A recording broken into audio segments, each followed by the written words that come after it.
السلام عليكم ورحمة الله تعالى وبركاته. مرحبا بكم معايا في مطبخ الأحلام. بسم الله والصلاة والسلام على رسول الله. اليوم إن شاء الله جبت لكم حلوة ولا أروع، حلوة رائعة بدون فرن بدون طوابع، كتجي أكتر من رائعة، كتجي لذيذة وكتجي معلكة بدون تعقيدات بدون كثرة القوام. غير ب500 غرام ديال الكاوكاو غادي نحصلوا على أكتر من 100 حبة حليوه الرخامه او الزليجه اللي كلشي كيحمق عليها الكبير والصغير. ونمشيو باش نشوفوا المقادير وطريقه التحضير. لا عجبكم لا فيديو ما تنساونيش بلي لايك واشتراك في القناه وتفعيل الجرس باش يوصلكم كل جديد، وبارطاج مع الاهل والاصدقاء فضلا وليس امرا. وبسم الله على بركه الله في المقادير وطريقه التحضير. اول حاجه احتاجيت 500 غرام ديال الكاوكاو البلدي. هذا الحمر هذا اللي كيكون هكا بالقشره ديالو كنحمرو على عافيه مهيله. كتردوا البال مره هكا كتقشروا وكتشوفوا واش تحمر، وقبل كتنقيوه مزيان، ضروري تنقيوه وتحمروه. ومن بعد كنقشروه بهذه الطريقه هذه، كنضغطوا عليه مزيان حتى كيتقشر. راه ساهل باش يتقشر، هي قشروه هو يكون مازال سخون، ما تخليوش حتى يبرد. من بعد ما نقشروا الكاوكاو ديالنا غادي نسفوه ولا نحيدوا ليه ديك القشره وناخذوا لها شوار. غادي نحتاجوا لهاد الوصفه هذه الكاوكاو يكون هكا مسمد، ما يكونش منيل بالقياس. غادي نطحنو ونوريكم القوام ديالو كيفاش خصو يكون بالنسبه للمبتدئات.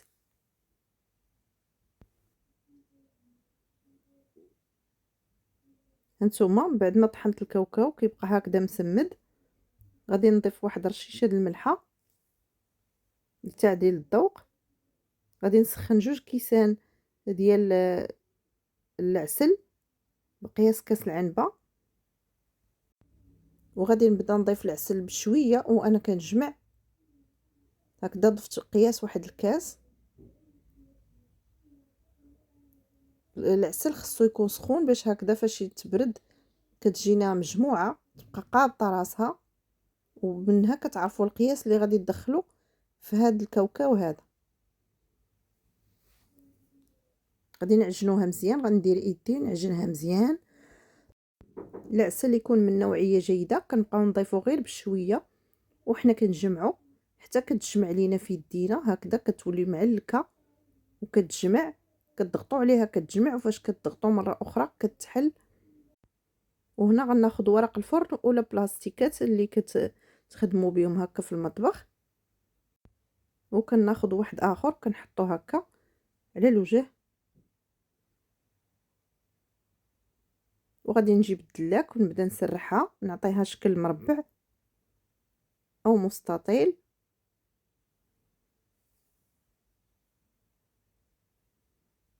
كتبقاو معاها كتعطيوها شويه الخاطر، راه بسرعه كتقاد وبسرعه كتوجد وكتجي لذيذه.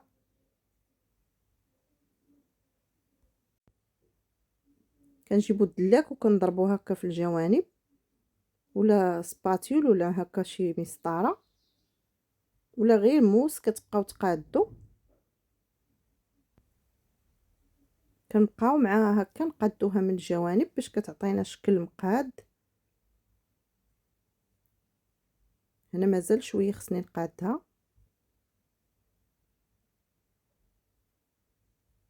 نشوفوا الوسط باش ما يبقاش لينا الوسط غليظ والجناب رقاق، ضروري نقادوها مزيان. هنا من بعد ما كملتها في التقاديد هانتوما كنمشي كناخذ الشكلاط. خديت 400 غرام ديال الشكلاط الاسود.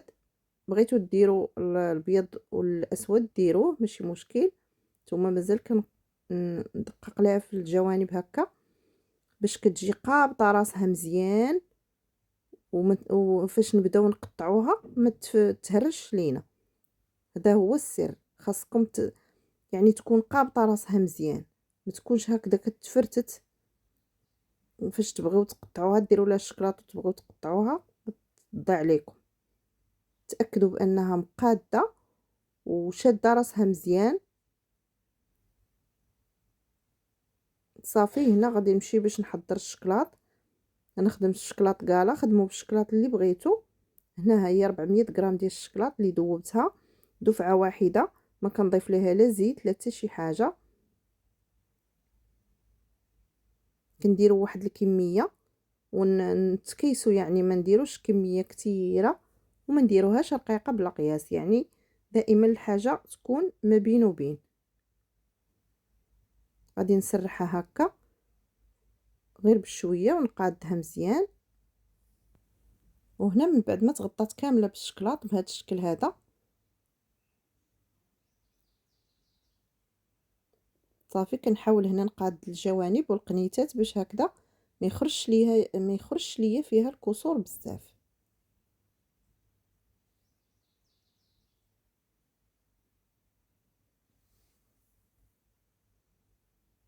هانتوما غادي نخدخد شويه هكا بالورق باش كيجي السطح ديالها هكا ملس ومقاد وتجي مفينيه بحال الفوق بحال التحت. هانتوما صافي، وغادي نخليها حتى كتبرد وتشد راسها مزيان. ونعاود الجهه الثانيه بالنسبه للشكلاط كنخليه في باب ماغي باش هكذا يبقى ليا سخون. ولا بانت لكم هكا شي جهه ما مقاداش مزيان، تعاودوا تاخذوا الشكلاط وتقادوها قبل ما يبرد لكم.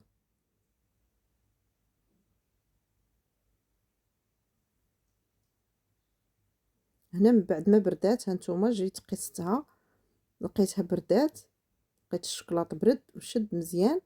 صافي غناخذ الورق اللي خدمت به وغادي نعاود نهزها بالزربه هكا، نهزها بالزربه ونقلب.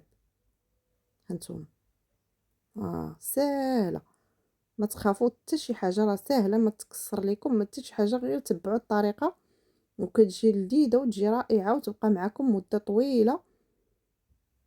هادشي لا بقات لانها فعلا كتجي رائعه، ما كيحماقوا عليها الكبار والصغار. ناخذ داك الورق غادي نحيدوه وناخذ الشكلاط اللي باقي عندنا مذوب. وفي هذه المرحله كندوبوا الشكلاط ابيض حتى هو كنوجدوه، كندوب واحد 4 القطع حتى ل5، ندوبوهم ونديروهم في واحد البلاستيكه اللي غادي نديرو بها الخطوط، يعني كنوجدوها ونحطوها حدانا. عاد من بعد كنديرو الشكلاط كحل. من بعد ما كنشدو هكا من الورق وكنبقاو نديوه نجيبوه كيبان مقاد ولامع، صافي كنديرو الشكلاط ابيض ومقاد مزيان.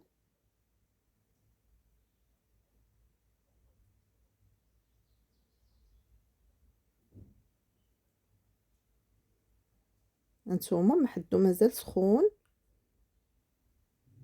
غادي ناخذ الشكلاط الابيض اللي وجدت وكندير بحال هكا خطوط اللي هما رقاق، ونجيب واحد الكيغدو كنبدا ندير الخط المعاكس بحال هكا، كنطلع وكنعاود نرجع، كنطلع وكنعاود نرجع. وهذا هو الشكل ديالها كيف ما لاحظتوا، كتجي الشكل ديالها رخامي وزوين بزاف. من بعد ما كتجمد يعني كتشد، يعني الشكلاط يشد راسو بحال هكا، كناخذوا الموس وكنفينيوها هانتوما وكيخرج لينا الكسور بزاف لاننا قاديناها مزيان في الاول. كندورو مع الجوانب كاملين بنفس الطريقه كنقادوهم هانتوما. ومن بعد خديت ديك سباتول ولا مسطره وكتعبروا وكتقطعوا وكتمشيو دقه واحده حتى للراس، ما كتحبسوش هكا، الموس يكون ماضي. هانتوما الموس تيخرج نقي، يعني الشكلاط مقاد وجامد. هانتوما كطراسيو في الاول ومن بعد كتبداو تقطعوا باش هكذا التقطيعه تجيكم مقاده وما يجيكمش شي كبير وشي صغير. هانتوما حتى للراس دقه واحده، ما كاين مسهل من هاد الحلوه هادي. غادي نقطعها كامله، نتوما تقدروا تقطعوا غير سطر واحد ولا جوج وتمشيو تقطعوه مربعات صغار او مستطيلات، ومن بعد كتكملوا بنفس الطريقه. نتوما هادو راه طراسيتهم كاملين ومن بعد بديت كنقطع. طراسيت بهذيك سباتول اللي شفتو في الاول ولا طراسيو بمسطره اللي بغيتو باش هكذا كيجيوكم السطوره مقادين وحليوه ديالكم كتجي مقاده ومفينيه مزيان.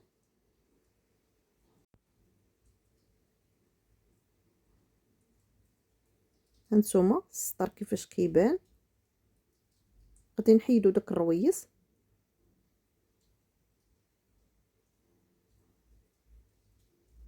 ونبداو بالتقطيعه ديالنا. هانتوما هنا انا درت غير عيني ميزاني في هذه المرحله هذه. هانتوما الشكل ديالها كيفاش كيجي، كتجي لامعه. وهانتوما القياس ديال الشكلاط، يعني ماشي طبقه غليظه ديال الشكلاط، كتجي هكا وسط، تجي مزيانه، تجي مفينيه زوينه. نتوما كيجيش غالب عليها الشكلاط بلا قياس. نتوما لاحظتوا الطبقه اللي درت لتحت جات رقيقه على الطبقه الفوقانيه. هنا كنديروا واحد الكويغط بحال هكا وكنلصقوه، كنضغطوا عليه شويه باش كياخذ الشكل ديال الحلوه. وغادي نستمروا هكا حتى نكملوا. نتوما كتفرجوا، ما تنساوش لايك للفيديو، واحد التعليق محفز فضلا وليس امرا، وشكرا لكم بزاف.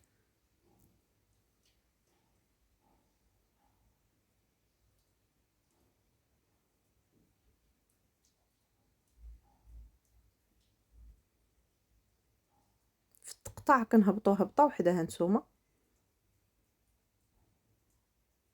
ضغطه وحده باش ما كنشنتفوهاش، يعني نتمنى تكونوا فهمتوني، باش تبقى مقاده مفينيه مزيان. وبهذا كنكون وصلنا لنهايه الفيديو. كنتمنى فعلا اقتراح اليوم يرقكم وينال اعجابكم. ما تنسونيش بلي لايك واشتراك في القناه وتفعيل الجرس باش يوصلكم كل جديد. وهذا هو الشكل النهائي ديال الحليوه ديالنا. نتمنى فعلا تعجبكم بزاف، وشكرا لكم وبصحه وراحه.